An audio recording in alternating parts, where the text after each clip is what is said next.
klausies, tev ir, tagad būs ekonomista optimismu tests, mums ir tas Rimī darījums. Kā tu uz to skaties? Zviedri aiziet vai Dāņi atnāk?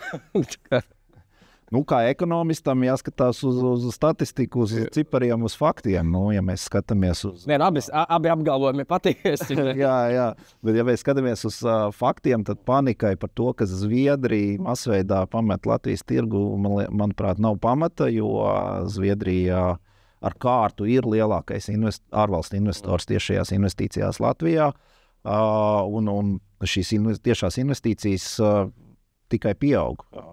Ja nemaldos, tad pagājušā gadā tie bija 500 miljārdi eiro, kas klāt nākuši tiešajās investīcijās tieši no Zviedrijas, un tuvākie sekotāji Igaunija, Lietuva gandrīz pusmazāk ir tieši investējuši Latvijas biznesos, tāpēc paniku sēt, ka Zviedri tagad masveidā iet prom no Latvijas nav pamatā, un es šo Rimī darījumu uzskatu par normālu biznesu transakciju, kur viena puse interesēta ienākt tirgu, otra puse fokusēsies uz citām lietām.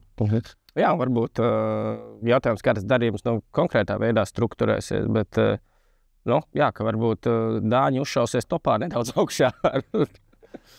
Jā, es domāju, ka viennozīmīgi sāsināsies konkurence, īpaši to saucamo zemo cenu mazumtirdzniecības segmentā, kur Lidlam ienākot bija jau tirgus izmaiņas, un Lidls jau 11% no tirgus daļas ieņem mazumtirdzniecībā.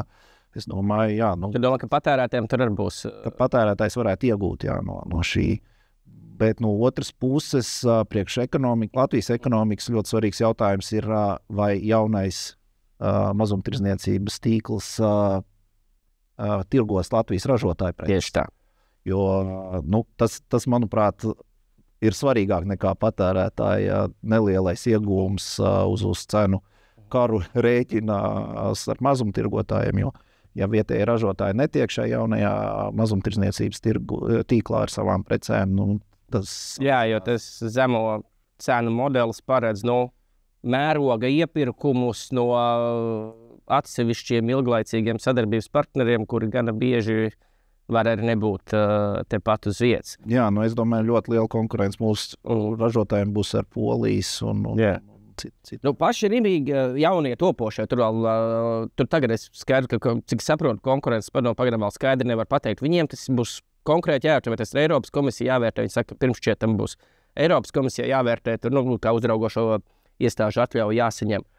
Paši topošie, tāpēc saku, Rimī saimnieki gan saka, mēs te neko diži nemainīsim, bet man kaut kā neticās līdz galam, ka tu tā ka neko nemainīs šeit tagad.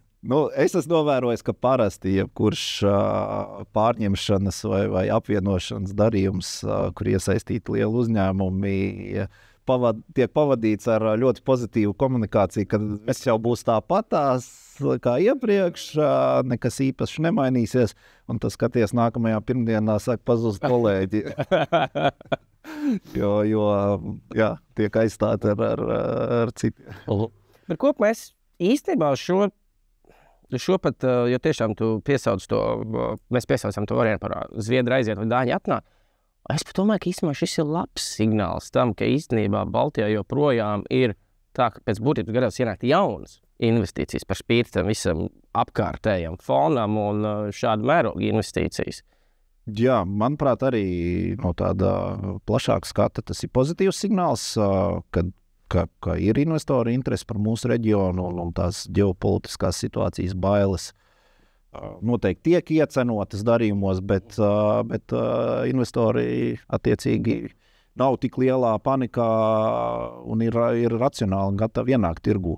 Un no otras puses, kā minēja, Zviedrijas tiešās investīcijas Latvijā ir ļoti liela koncentrācija. 30% no kopējām tiešām investīcijām ārvalstu ir no Zviedrijas. Un tas, ka pamainās šis sadalījums, kļūst diversificētāks valstu ziņā, tas arī pozitīvi.